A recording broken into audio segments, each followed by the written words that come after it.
नमस्कार. एकदम कमी वेळेमध्ये चमचमीत अशी अख्ख्या मसूरची भाजी करण्यासाठी मी इथे मसूर रात्रभर पाण्यामध्ये भिजवून घेतलेले आहेत आणि त्यानंतर 2-3 पाण्याने चांगले स्वच्छ धुवून घेतलेले आहेत किंवा 4-5 तास पाण्यामध्ये भिजवून घेतले तरी सुद्धा भाजी छान होते। आणि आता कढई गॅसवर ठेवलेली आहे। कढईमध्ये 2 पळी तेल टाकून घेतलेले आहे। तेल चांगलं गरम झाल्यानंतर त्यामध्ये 1 चमचा जिरे टाकून घ्यायचे। जिरे थोडेसे फुलल्यानंतर थोडासा हिंग टाकलेला आहे आणि आता 1 मोठ्या आकाराचा कांदा असा बारीक चिरून घेतलेला आहे तो टाकून घेतलेला आहे। कांदा तेलामध्ये थोडासा परतून घ्यायचा। कढई चांगली गरम झाल्यानंतर गॅसची फ्लेम मात्र कमी करायची। त्यानंतर 5-6 कढीपत्त्याचे पानं टाकून घेतलेले आहेत आणि ठेचलेलं आलं लसूण टाकून घेतलेलं आहे। आलं लसूण टाकल्यानंतर कांदा चांगला परतून घ्यायचा एकसारखा हलवून। कांदा चांगला परतला पाहिजे। कांदा थोडासा परतल्यानंतर त्यामध्ये कांदा लसूण मसाला टाकून घेतलेला आहे 1 चमचा आणि 1 चमचा काश्मीरी मिरची पावडर टाकून घेतलेली आहे। कांदा लसूण मसाला टाकल्यामुळे आपली जी भाजी आहे तिला छान फ्लेवर येतो, त्यामुळे कांदा लसूण मसाला वापरायचा। त्यानंतर 1 चमचा हळद आणि 1 चमचा जिरे धने पावडर वापरलेले आहे।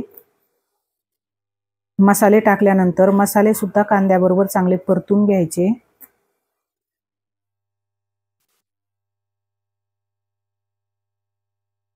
तुम्हाला जर व्हिडिओ आवडला तर चॅनलला लाईक, शेअर आणि सबस्क्राइब करा। कांदा चांगला परतल्यानंतर त्यामध्ये 1 बारीक चिरून घेतलेला टोमॅटो टाकून घेतलेला आहे। टोमॅटो सुद्धा कांद्याबरोबर थोडासा परतून घ्यायचा, चांगला मिक्स करून घ्यायचा कांद्यामध्ये। गॅसची फ्लेम मात्र कमीच ठेवायची। त्यानंतर थोडासा गरम मसाला टाकून घेतलेला आहे। गरम मसाला टाकल्यानंतर पुन्हा कांदा आणि टोमॅटो चांगला हलवून घ्यायचं आणि टोमॅटो चांगला परतण्यासाठी आता झाकण ठेवून द्यायचं 1-2 मिनिट। झाकण काढून घेतलेलं आहे मी। त्यामध्ये आता मीठ टाकून घेतलेलं आहे चवीनुसार, म्हणजे आपल्याला जेवढ्या प्रमाणात भाजी करायची तेवढ्या प्रमाणात मीठ टाकून घ्यायचं।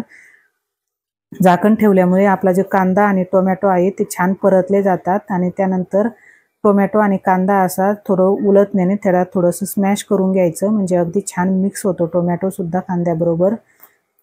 कांदा आणि टोमॅटो छान परतल्यानंतर त्यामध्ये आपण जो भिजवून घेतलेला मसूर होता तो टाकून घेतलेला आहे। मसूर टाकल्यानंतर मसूर चांगला मिक्स करून घ्यायचा।